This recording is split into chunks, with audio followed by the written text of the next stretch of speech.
Hindi na ako mag-background music, i-voice over ko na lang. Sasagutin ko yung tanong nyo, bakit ang ganda ko sa picture? So, makeup tutorial tayo. Unang-una, Master Facial Cleanser. Kapal na mukha ko. Facial cleanser ni asawa ang ginamit ko. So, maligo kayo. Although naligo naman ako, madumi pa rin. Inakuha ng facial cleanser. So, again, Master Facial Cleanser ni asawa lang ang ginamit ko. Pag hindi malinis ang mukha nyo, damay nyo na yung leeg, yung tenga. Kailangan kasi malinis yan bago kayo mag-makeup para hindi nagbubukol-bukol. Next is Everbilena Skin Tint. So, ito yung ginagamit kong foundation. Actually, hindi foundation siya mismo. Skin tint ang aking gamit. Chill lang. Blend natin yan sa aking paboritong blender. Iisa lang ang aking sponge. Pang powder, pang blend, lahat na. Baka gusto nyo mag-sponsor, carry lang din. Anyways, blend natin yan. Skin tint lang ang gamit ko. Hindi ako nag-heavy foundation. Puro skin tint lang aking gamit. Next is Maybelline Concealer. So, yung iba inuuna yung concealer bago yung foundation, pero ako kasunod ng foundation ng concealer, lagyan natin ang ating under eye at mga chismis sa ilong, sa ilalim ng labi. So blend, mekos na yan inside. So isa pa rin yung parang sponge ko na yan ang gamit ko pang blend. Mekos na ni insan. Ayan, nagkulang yung nilagyan ko lang din ng tint yung gilid kasi feeling ko kulang yung coverage. Pero anyways, next is Huda Beauty Concealer Powder. So, yung iba, loose powder yung ginagamit. Ako, pressed powder ginagamit ko. Pero concealer type siya, matte. So, masarap siyang ilagay, hindi magmamantika yung mukha mo. Para matanggal yung sobrang powder, walisin natin ang mukha ng aking pinakamalaking brush. So, minsan napapadami kasi. So, tinatanggal ko using the brush yung excess concealer powder. Next is Maybelline Eye Studio.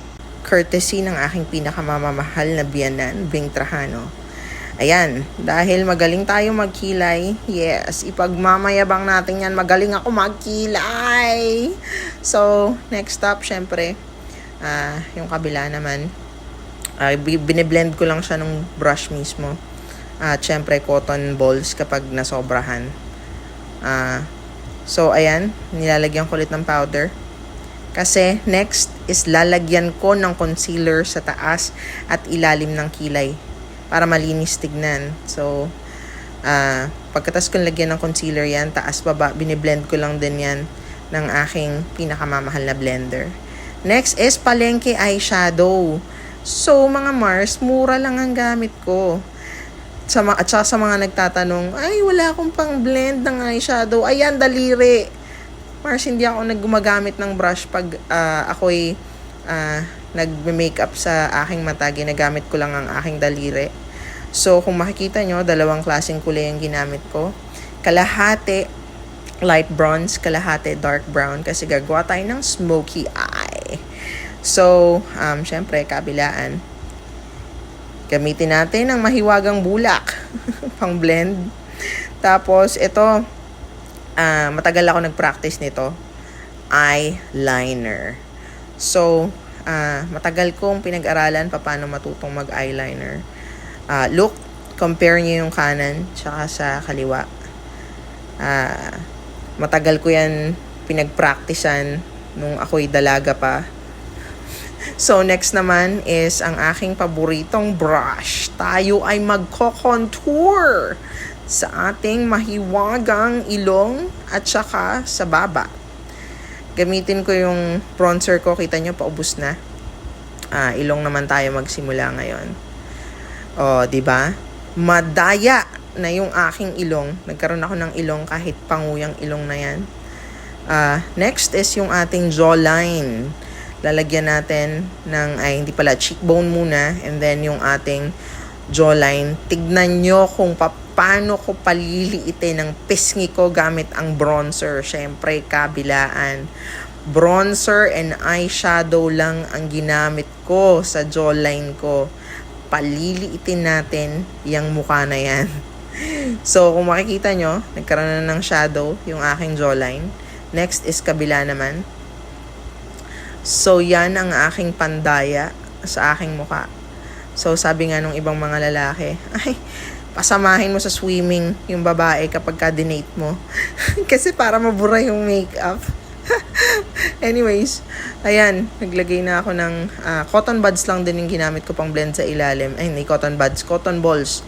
So, ayan na ang aking finished product. Pero, syempre, lagyan tayo ng lipstick. Again, ang lipstick courtesy ng aking biyenan. So, binigay ko sa anak ni Carlo yung dalawa. Binigay ko naman sa yaya ni Maddox yung dalawa. So, gagamitin ko is nude color. I love nude lipstick. It's matte. Kaya paborito ko to. Hindi pa tayo tapos dyan kasi lalagyan ko pa rin yan ng pula sa gitna. So, matte yung labas na nude tapos and then matte yung loob. Ito, sikreto ng mga nagme-makeup is hihilahin nyo yung daliri nyo para hindi dumikit sa ngipin yung lipstick. Diba? Lagyan na tayo ng ito. Lalagyan ko lang ng highlights yung ilong ko para magmukhang matangos. Kala mo may ilong ako, no? Surprise! Wala akong ilong. So, lalagyan din natin ng chin at lalagyan ko din yung upper lip para magmukhang pouty lips. So, next, ito na ang aking paborito, ang eyelashes. So, magugulat kayo bakit dyan ko ilalagay. Ang hindi yan glue, magnetic yung eyelashes na yan. So, yung nilalagay ko na yan is para siyang black glue para dumikit yung eyelashes. Kasi yung eyelashes ko is reusable, magnetic. So, ayan again. Magnetic yung aking eyelashes. Kinabit na natin yung kabila. O, ayan na, plakada. Next is ang ating pinakamamahal na contact lens. So, it's dark brown contact lens ang nilalagay ko dyan sa aking mata. Next is yung, ayan, medyo na-irritate ng onti yung mata. Next is yung kabila naman. Lalagay natin yung dark brown. So, intayin nyo ako, mga beshi. Aayusin ko lang ang aking buhok at papakita ko sa inyo ang finished product. Hello! Huyo kayo! Ngayon, ayan na si ate mo. Nagplansya ng buhok. Galing ng concealer. So, kayong mga lalaki, pag nag-date kayo ng babae, siguraduhin nyo, isama nyo sa swimmingan. Kasi baka magulat kayo, parang ako, Diyosa, pag nakasama mo. Pagdating ng swimming at pagising mo ng umaga, hello, madam. Thank you, bye-bye!